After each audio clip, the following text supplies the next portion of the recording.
నెల వయసున్న బాలుడు చూసేందుకు ముద్దుగా ఉన్నాడు.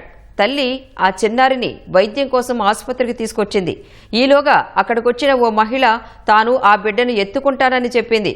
సరే కదా అని బాలుడిని ఇస్తే పక్కా ప్లానింగ్తో ఎత్తుకుపోయిన ఘటన అల్లూరు జిల్లా పాడేరులో జరిగింది.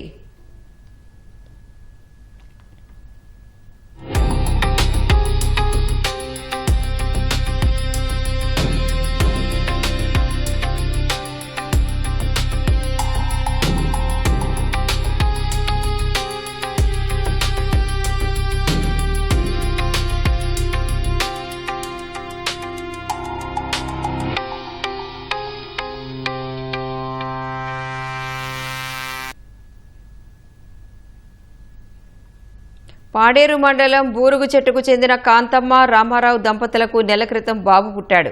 అతన్ని వైద్యుడికి చూపించేందుకు తీసుకురాగా గుర్తు తెలియని మహిళ వచ్చి ఓసారి ఎత్తుకుంటానని చెప్పి అక్కడి నుంచి పరారైంది. విషయం గ్రహించిన తల్లిదండ్రులు పోలీస్ కంట్రోల్ రూమ్కి సమాచారం ఇచ్చారు. సీసీ ఫుటేజ్ పరిశీలించి సరిహద్దులోని పోలీస్ స్టేషన్లకు సమాచారం ఇచ్చారు. హుకుంపేటలో ఆ మహిళను గుర్తించిన పోలీసులు గంట వ్యవధిలోనే బాబుతో పాటు మహిళను గుర్తించారు. నిందితురాల్ని కృష్ణవేణిగా గుర్తించారు. ఆమెతో పాటు భర్త దామోదర్ను అదుపులోకి తీసుకున్నారు.